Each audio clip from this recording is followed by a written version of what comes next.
आज के कार्यक्रम के माननीय मुख्य अतिथि कानून के विद्वान के साथ साथ आध्यात्मिक क्षेत्र में भी प्रतिभावान हैं माननीय न्यायमूर्ति श्री आनंद पाठक साहब। विशिष्ट अतिथि के रूप में हम सब अच्छी तरीके से बहुत परिचित हैं माननीय श्री गुरुपाल सिंह जी अहलूवालिया जी, जो हृदय से बहुत संवेदनशील हैं। पीड़ित को न्याय कैसे मिले, ये ध्येय उनके जीवन का है।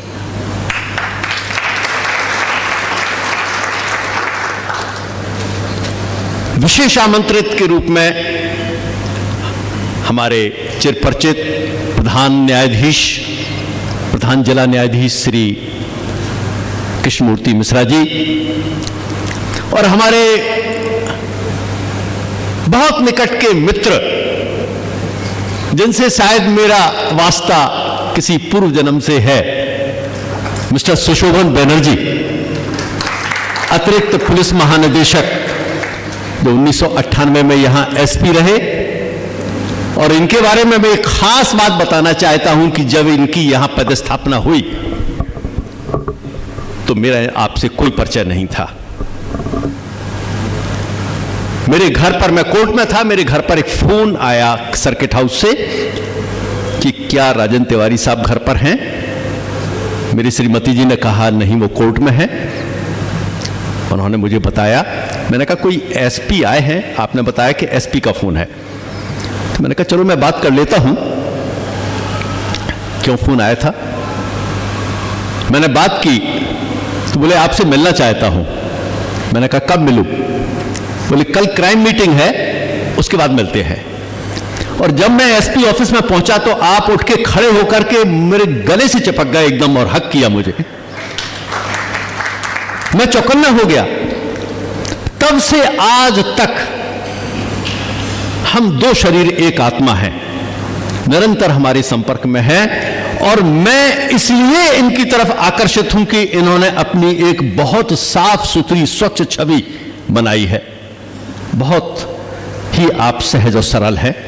सभी अभिभाषक बंधुओं, शहर के उच्च कोटि के विद्वान बुद्धिजीवी वर्ग, यहां विराजमान सभी न्यायाधीशगण और विशेष रूप में रावतपुरा सरकार कॉलेज के chairman Shri Ramesh Kumar ji Agrawal, Shantanu ji, RT counselling social welfare centre के पदाधिकारीगण, बंधुओं, कानून के क्षेत्र में गत 47 वर्षों से वकालत के प्रोफेशन में होते हुए कुछ विषय से हटकर लिखने का कुछ हम में मादा बढ़ा। जीवन के बारे में सोचा, जीवन के पूर्व में मैं क्या था और जीवन के शरीर जीवन के बाद में क्या रहूंगा, उस तरफ सोच जाता रहा। क्या यह जीवन स्थायी है या अस्थाई है। लोगों ने इसे स्थायी मान लिया, पर मेरी नजर में यह अस्थाई है। इस तरफ मैं सोचता रहा। जीवन और मृत्यु के बारे में भी सोचता रहा। बचपन से ही भी सोचता था। जब मैं 10 वर्ष का था तो यह सोचता था कि मुझे उस समय कैसा लगेगा जब मेरी मौत आएगी। कविता जी ने बताया कि बर्थडे पार्टियों में मैं देखता था, यहां के हिज हाइनेस के यहां जाता था। स्वर्गीय श्री बलवंत सिंह जी देव, हमारे बड़े भाई साहब, उनके लीगल एडवाइजर थे। तो वहां डांस हो रहा, बहुत सेलिब्रेशन हो रहा। And I was 10 years at that time. मैं सोचता था क्या जन्म दिवस आ नहीं रहा था जो खींच के पकड़ के लाना पड़ा। क्या जन्म दिवस लाना कोई उपलब्धि है। इसमें खुशी की क्या बात है। जीवन को लंबाई के रूप में नापना चाहिए और टारगेट बनाना चाहिए। यह तो चेतावनी दिवस मनना चाहिए। वो मैं उस टाइम पे मेरा सोचने का एक तरीका था। इसलिए एक पुस्तक लिख गई, मृत्यु कैसे होती है, फिर क्या होता है। संसार की जितनी पुस्तकें उपलब्ध हो सकती थी इस विषय पर मैंने उनको इकट्ठा किया, फिर संकलन किया कि मृत्यु के समय लगता कैसा है। फिलहाल वो पुस्तक प्रकाशित आज से 4 साल पहले हुई। ऑनरेबल स्वर्गीय Shri chief justice of India RC Lahoti साहब ने उसकी प्रस्तावना लिखी थी। इस बीच में 4 साल के खंड काल में कोरोना आ गया, कोर्ट का काम भी बंद रहा, हम सब लोग उस समय अपने अपने घर पर थे। सोचा एक दूसरी किताब लिखी जाए, तो आनंद की राह एक पुस्तक लिख गई। इस पुस्तक के लिए मुझ पर बड़ी कृपा की, बहुत दिनों तक उन्होंने पढ़ा मेरी उस पुस्तक को। फिर हमारे मुख्य अतिथि महोदय श्री पाठक साहब ने उसकी प्रस्तावना लिखी। बंधुओं, क्यों सोचें अध्यात्म के बारे में? सबसे पहले तो प्रश्न यह है, हम क्यों सोचें? क्या नहीं लगता ऐसा कि कलह, संघर्ष, युद्ध, नकारात्मकता, ईर्ष्या, अहम की प्रतिस्पर्धा, उत्तेजित, आवेशित, असंयत, असंगत, अशिष्टता, असभ्यता, अभाव, अपूर्णता, असंतुष्टता पनप रही है? हम नहीं देख रहे हैं क्या ये आसपास? द्वंद्व, भ्रम, चिंता, व्यग्रता, अवसाद, असंतोष, असंतुलन, क्लेश पनप रहा है हर जगह, हर घर में, परिवार में, पड़ोस में। सुख, संतुष्टि, शांति और आनंद, दया, प्रेम भाव, करुणा, सत्कर्म, सद्भावना, क्षमा भाव, मैत्री भाव, सेवा भाव, बैर त्याग, भयहीनता, निशक्तता, निशोकता, निश्चिंतता, निस्वार्थता, कर्तव्य परायणता विलुप्त हो रही है। तब लगा कि क्या हम इतनी सुख सुविधाओं के अंदर रहते हुए भी इतने क्लेशपूर्ण क्यों हो रहे हैं? सब कुछ तो है, कोई कमी नहीं है, फिर भी शांति नहीं है, फिर भी आनंद नहीं है। ऐसा क्या कुछ अभाव है? तो सोचा कि शायद आत्मा के बारे में सोचा जाए, अध्यात्म के बारे में सोचा जाए। बंधुओं, अध्यात्म को किसी धर्म विशेष से जोड़कर नहीं देखना चाहिए। आध्यात्मिक चिंतन एक जीवन शैली है। हम कैसे जिएं, हमारी लाइफ स्टाइल क्या हो। समस्त समस्याओं का समाधान केवल अध्यात्म के माध्यम से हो सकता है। हमारे भारत के केंद्रीय मानव संसाधन मंत्री डॉक्टर मुरली मनोहर जोशी से मेरा संपर्क रहा।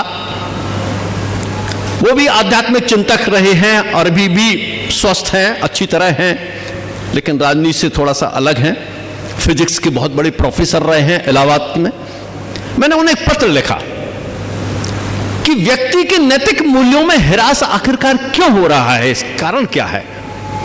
उनका एक लाइन का जवाब आया कि आध्यात्मिकता का हिरास होना ही नैतिक मूल्यों में हिरास होना है।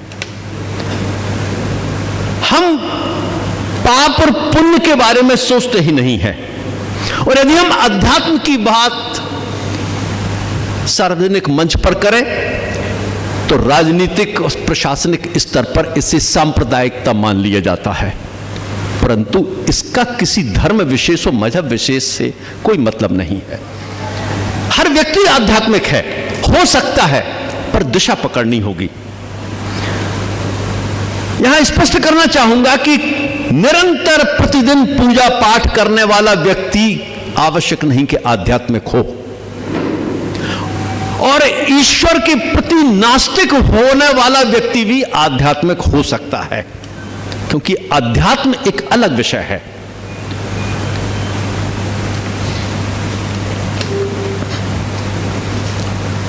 यह कहा जाना कि आध्यात्मिक क्षेत्र सिर्फ संत महात्माओं के लिए है, ऐसा नहीं है। हमारे आपके बीच का क्षेत्र है ये। अध्यात्म के माध्यम से हम सत्यता व यथार्थता को जान सकते हैं। देखिए, महान चिंतक जे कृष्णमूर्ति ने कहा है कि यदि हम किन्हीं प्रतिबद्धताओं के रहते हुए किसी विषय विशेष पर व्याख्या करने लगते हैं तो हम सत्य को खो देते हैं। इसलिए हम जीवन की एक उस तल की तलाश करें जहां हम द्वंद्व रहित हों। सोचिए कितना आनंद का समय होगा वो, द्वंद्व रहित हों, कोई कंफ्यूजन नहीं, शांत बिल्कुल। हम अक्सर दूसरों के बारे में जानने का प्रयास करते हैं, लेकिन कभी हमने स्वयं के बारे में नहीं जाना कि मैं स्वयं क्या हूं। दूसरों के बारे में जीवन भर जानते रहते हैं। मैं यहां एक बात को जोड़ना चाहता हूं। ऑनरेबल एक जस्टिस अपने मध्य प्रदेश हाई कोर्ट के हैं। मुझे लगता है कुछ ही महीनों में वो चीफ जस्टिस होंगे। एक दिन मोबाइल पर मेरी बात हो रही थी, मेरी पुस्तक उन्होंने पढ़ी है, मेरे व्हाट्सएप पर मैसेज भी पढ़ते हैं। उन्होंने एक बहुत अच्छी बात कही, नाम नहीं बताऊंगा। बोले तिवारी जी, मैं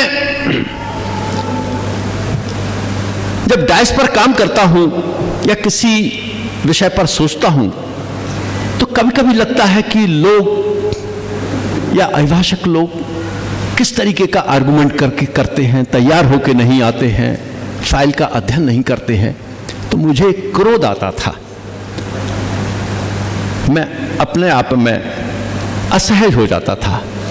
फिर मैंने सोचा, देखिए यहां आया अध्यात्म, कितनी बड़ी बात कह रहे थे वो मुझसे, कि फिर मैंने सोचा कि जो ईश्वर अंश मुझे मेरे अंदर है वही सामने वाले व्यक्ति में भी वही ईश्वर अंश है, तो मुझे उसके ईश्वर अंश का सम्मान करना चाहिए। और इस सोच के बाद उन्होंने मुझसे कहा कि मुझे बिल्कुल भी गुस्सा नहीं आता, बिल्कुल क्रोध नहीं आता, क्योंकि मैं उसके अंश को सम्मान पूर्वक देखता हूं, भले ही वो किसी भी प्रकार की बहस या किसी भी प्रकार का प्रस्तुतिकरण कर रहा है।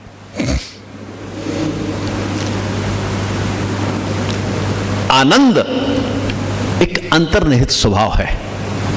वेदांत का एक सूत्र है, आनंदमयो अभ्यासात्। आनंदमयो अभ्यासात्, हर क्षण आनंद का अभ्यास करिए। करते नहीं हैं, जाने क्या क्या नहीं सोचते रहते हैं, मन में बहुत कचरा पड़ा रहता है। आनंद का अभ्यास करिए। When you are free without work, feel करिए हम आनंद में हैं, हम आनंद में हैं, हम आनंद में हैं। जब फील करेंगे तो आनंद की वाइब्रेशंस होगा, आएगा, आनंद अपने आप में प्रकट होने लगेगा। लेकिन हम सोचते हैं नकारात्मक, हम बहुत परेशान हैं, हमें ये परेशानी, हमें ये अभाव, हमारे पास ये चीज नहीं है, फला आदमी खराब है, फला आदमी बहुत बुरा है। What is this? क्या सोच रहे हैं? कचरा सोच रहे हैं। आनंदमयो अभ्यासात्, आनंद के बारे में सोचें, हमेशा आनंद के बारे में सोचें। जब भी क्रोध है या कोई असहजता हो, एकदम सोचने लगे मैं आनंद में हूं, तो आनंद आएगा। आप आह्वान तो करें आनंद का, आनंद तो सामने बैठे हैं। वेदांत का एक और सूत्र है, तत्तु समन्वयात्। तत्तु समन्वयात् अर्थात वह सब में व्याप्त है। वह माने कौन? वो ईश्वर, वो आनंद स्वरूप ईश्वर सभी में व्याप्त है, सभी जगह है। छोटे से छोटे कण, अणु, फूल, पुष्प, मच्छर, सब में वह व्याप्त है। और यही सूत्र को ऑनरेबल लॉर्डशिप ने यह पकड़ा कि तत्तु समन्वयात्, वो सब में व्याप्त है। जो ईश्वर अंश मुझ में व्याप्त है वही सामने वाले में भी व्याप्त है, तो मैं क्रोधी क्यों बनूं, मैं उसका सम्मान क्यों ना करूं? इस सूत्र को उन्होंने पकड़ा। इसको कहते हैं अध्यात्म। आध्यात्मिक व्यक्ति का मन स्वयं के वश में होने लगता है, मन चंचलता से परे होने लगता है, मन शांत एवं अनुशासित होने लगता है।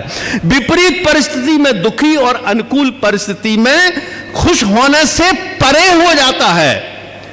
यहां मैं ये कहूंगा कि यदि कोई अनुकूल परिस्थिति है और हम खुश हो रहे हैं तो यहां अध्यात्म नहीं है। दिस इज नॉट अध्यात्म, क्योंकि फिर दुखी, विपरीत परिस्थिति में आपको दुखी होना है तो दुख और सुख क्या मतलब रह गया? आध्यात्मिक व्यक्ति के अंदर शांति रहेगी, उसके चेहरे पर प्रतिभा रहेगी, शांत रहेगा। हम कोशिश तो करें आध्यात्मिक बनने की। देखिए, थोड़ा सा इसी विषय से हट करके थोड़ा बोलना चाहता हूं।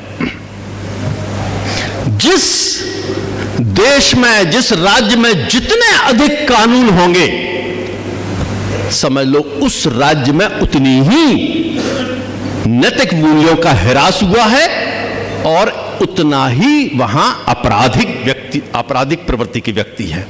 कानून की जरूरत क्यों पड़ती है? इसलिए कि व्यक्ति सुधर रहे।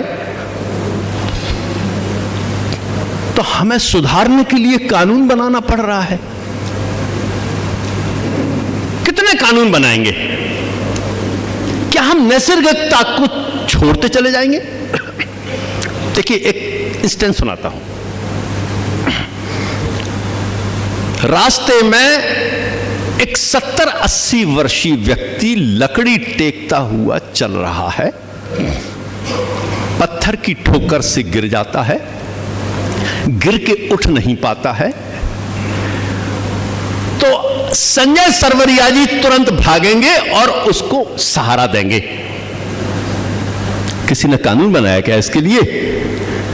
किसी ने कोई कानून तो नहीं बनाया इसके लिए कि यदि, तो क्या हम इतनी अवनति की तरफ मुड़ते चले जा रहे हैं कि इसके लिए भी कानून बनाना पड़ेगा कि जब 70-80 वृद्ध व्यक्ति रास्ते में चलता हुआ पत्थर की ठोकर से गिर जाए और गिरकर उठ नहीं पाए, तो प्रत्येक व्यक्ति वहां से निकलने वाला उसे उठाने को बाध्य होगा, और जो ऐसा नहीं करेगा उसे 6 महीने की सजा दी जाएगी। क्या हम इस दिशा में बढ़ रहे हैं? और यदि हम इस दिशा में बढ़ रहे हैं तो हमें जीने का हक नहीं है। और माफ करना, ऐसा कानून बन चुका है। मोटर व्हीकल एक्ट देखिए आप। मोटर व्हीकल एक्ट में प्रावधान आ चुका है कि जो वहां एक्सीडेंट से पड़ा हुआ व्यक्ति है, वहां से निकलने वाला प्रत्येक व्यक्ति उसे पुलिस को सूचना देगा, उसको सहारा देगा, भले ही उसका नाम नहीं बताया जाएगा कि कौन उसे अस्पताल लाया। हम इतने असंवेदनशील होते जा रहे हैं। कितने कानून बनाते जाएंगे? इसलिए न्याय व्यवस्था तो बिना कानून के भी है। देवी न्याय है। एक कल्पना कीजिए कि इस क्षण कोई कानून नहीं है, जो चाहे जो कुछ कर ले, कोई अपराध नहीं माना जाएगा, कोई मुकदमा नहीं चलाया जाएगा। तो क्या मारकाट मच जाएगी इसी समय? ऐसा तो नहीं होगा। क्यों? हम कहीं ना कहीं स्वनियंत्रित हैं। इसलिए मेरा अपना सोच यह है कि हमको स्वनियंत्रित होने के लिए आध्यात्मिक होना पड़ेगा। देखिए, मैं देवी न्याय और मानवीय न्याय के संदर्भ में एक इंस्टेंस सुनाना चाहता हूं। मानवीय न्याय हम आप बैठ करके कर रहे हैं, हम कुछ वकील हैं, न्यायाधीश है, पुलिस ने पकड़ा, उस पर चार्ज लगाया, इस तारीख को इतने बजे इतने बजे तुमने ये ऐसे अपराध किया, तुम्हें क्या कहना है? वो मना करेगा, पुलिस से कहा जाएगा गवाह लाओ। देवी न्याय में नहीं है, क्योंकि देवी न्याय में वो दृष्टा न्यायाधीश भी है और वो गवाह भी है, वो सब कुछ है। उसके सामने कोई गवाह सबूत की नहीं जरूरत है, कोई जरूरत नहीं। यहां मैं एक छोटा सा उदाहरण देना चाहता हूं, सभी लोगों को मालूम भी है, यह सत्य घटना है। अहमदाबाद में एक डिस्ट्रिक्ट एंड सेशन जज नागर साहब थे। नागर साहब सुबह सुबह बंगले से घूमने के लिए निकले और उन्होंने देखा मॉर्निंग में कि एक आदमी भाग रहा है और पीछे से छुरा लेकर के दूसरा आदमी उसको मारने के लिए दौड़ रहा है। उनके सामने ही उसकी हत्या कर दी। वो देख करके खड़े हो गए और चुपचाप अपने बंगले वापस आ गए। थोड़ी देर में पता लगा, पुलिस वहां पहुंच गई। उन्होंने कहा ठीक है, मैंने तो देख ही लिया है, जिसने मारा है तो मुकदमा तो मेरी ही कोर्ट में आना है। मुकदमा जब उनकी कोर्ट में आया तो तो वो देख के चौंक गए कि मुलजिम तो दूसरा आदमी है, पुलिस ने तो गलत आदमी को पकड़ लिया। अब उन्होंने माथा पकड़ लिया कि बताओ, असली मुलजिम को पुलिस खोज नहीं पाई, तो इसको पकड़ के ले आई। अब उसको पकड़ के ले आई तो ट्रायल हुई। ट्रायल में गवाह भी बड़े कॉम्पैक्ट होकर के उसके खिलाफ में बयान देने आ गए। भगवान जाने क्या दुश्मनी रही होगी, जो भी हो, सबने ठोक के बयान दिया। डिस्ट्रिक्ट जज साहब माथा पकड़ के रह गए कि करें तो करें क्या, तो गवाह भी भूल गए और मैं तो बंधा हूं। बड़े संवेदनशील और वेदांती व्यक्ति थे। उन्होंने मजबूरी में उसको आजीवन कारावास की सजा दी और पुलिस को कहा कि इस मुलजिम को पकड़ करके हमारी चैम्बर में लाइए। ये सत्य घटना है। वो मुलजिम आया, जज साहब बहुत दुखी हो रहे थे और जज साहब ने कहा कि देखो भाई, मेरी अपनी मजबूरियां हैं, तुम्हारे खिलाफ में सभी गवाहों ने खिलाफ में बयान दिया है, लेकिन मुझे मालूम है ये तुमने हत्या नहीं की। देखिए, वो मुलजिम और उच्च कोटि का निकला, वो उनके पैर पड़ गया, कहने लगा हुजूर, अब मैं आपको वो बात बता रहा हूं जो सुनने योग्य है आध्यात्मिक और देवी न्याय पर। उसने कहा हुजूर आप बिल्कुल दुखी ना हो। कि क्यों भाई? बोला इसके पहले मैंने 2 मर्डर और किए हैं और उनमें मैंने गवाह पलटा लिए थे और उन केसों में मैं बरी हो गया था, परंतु इस झूठे केस में मुझे सजा हुई है, इसलिए मुझे उन प्रकरणों की सजा इसमें मिली है। यह है देवी न्याय और मानवीय न्याय। इस पुस्तक कर्म फल के नाम से प्रकाशित हुई है और हमें यह सुप्रीम कोर्ट के चीफ जस्टिस आरसी लाहौटी साहब ने यह प्रसंग अपने बंगले पर दिल्ली में सुनाया और फिर यह पुस्तक मुझे भेंट की, वो मेरे पास रखी है। सभी लोग जानते हैं, वेल नोन है यह किस्सा। तो बंधुओं, हम या आम जनमानस यह समझ लेते हैं कि मेरे इस पर्टिकुलर एक्ट का ये रिजल्ट मुझे मिलना चाहिए, इससे हम कैसे बचें। आप कानून की किताब और वकीलों की तर्क कुतर्कता से तो बच सकते हैं, लेकिन उस ईश्वर के सामने से आप नहीं बच सकते हैं। इसलिए मेरा अपना सोच है कि जीवन में यदि कोई भी दुख आ रहा है तो बिना किसी कारण के दुख आ ही नहीं सकता, उसके पीछे कोई कारक है। और यदि सुख आ रहा है तो कोई ना कोई कारण है उसके पीछे। इसलिए मैं यहां कहूंगा कि आपका बैंक में अकाउंट होता है तो क्रेडिट अकाउंट होता है, और बैंक से लोन लिया है तो डेबिट अकाउंट होता है। कर्जा चढ़ गया, डेबिट। इसको मैं अध्यात्म की भाषा में कहूंगा कि इधर आपका कर्म क्रेडिट अकाउंट है और ये आपका कर्म डेबिट अकाउंट है। और कर्म का मतलब है सत्कर्म। यहां कर्म को परिभाषित कर दिया मैंने, सत्कर्म। यदि हमारे सत्कर्म हैं तो ये हमारा कर्म क्रेडिट अकाउंट है, ये प्रारब्ध बन रहा है आपका। आज हम कल के व्यतीत हुए क्रिया और प्रतिक्रिया के हम आज परिणाम हैं, और आज की क्रिया और प्रतिक्रिया के परिणाम हम कल बनने जा रहे हैं। मेरा भाग्य कभी कोई ईश्वर नहीं लिखता, हम अपना भाग्य खुद लिखते हैं। हम रोज प्रतिदिन अपनी परीक्षा दे रहे हैं और हमारा कल रिजल्ट आने वाला है। इस दिशा में यदि हम सोचेंगे तो हम स्वनियंत्रित हो पाएंगे, तभी हम सुधर पाएंगे और तभी हम समाज को सुधार पाएंगे।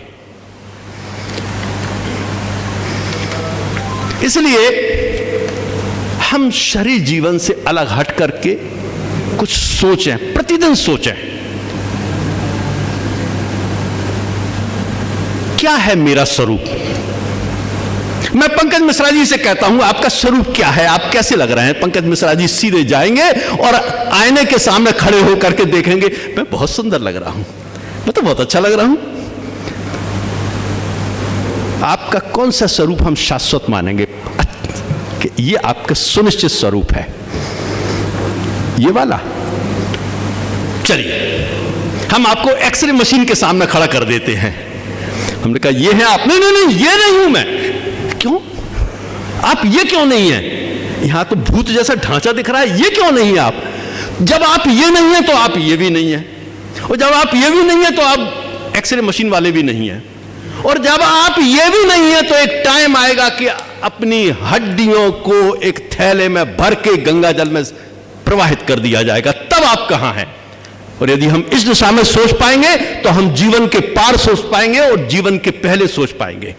इस दिशा में हमें सोचना होगा, तब हम स्वनियंत्रित हो पाएंगे, तब हम अपने भाग्य का निर्माण प्रतिदिन खुद करेंगे हम। इसलिए बंधु, बात बहुत लंबी है और हमें आनंद में यदि रहना है तो हमें सुख और दुख से परे होकर सोचना पड़ेगा। हर सुख के पीछे दुख है। देखिए, विलोम शब्द है हर जगह। हम गरीब तभी हैं क्योंकि कोई अमीर है, हम अमीर तभी हैं क्योंकि कोई गरीब है। हमारे अमीर तत्व के पीछे का कारण वो गरीब है, हमारी गरीबी का कारण वो अमीर है। तभी तो दो बना।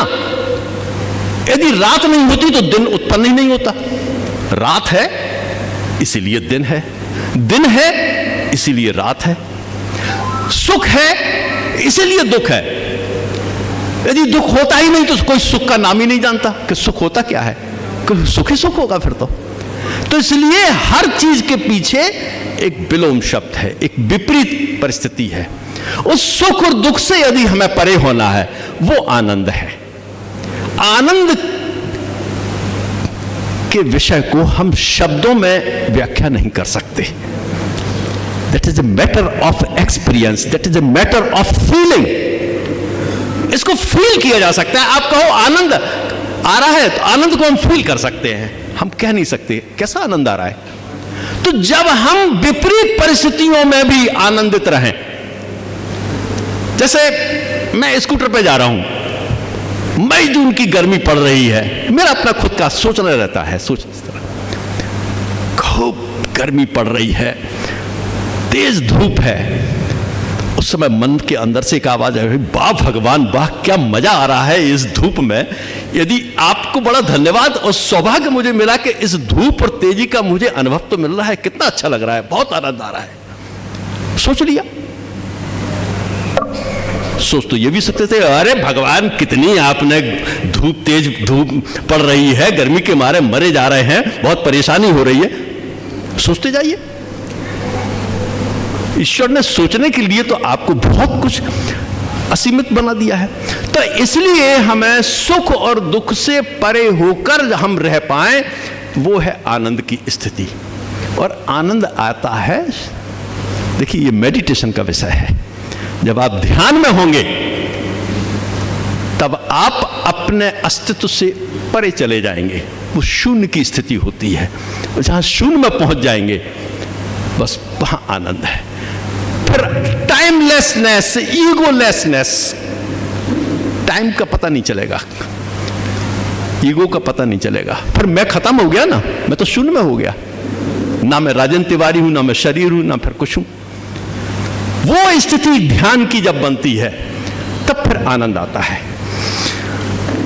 इसलिए बंधुओं, बहुत कुछ लिखा है मैंने अपनी पुस्तक में, मेरे सुख मेरे दुख क्या होते हैं। मैंने अपने सुख और दुख को भी लिखा है। अपने नहीं, मतलब हम सब पूरे ऑडियंस का, क्या होता है सुख, क्या होता है दुख।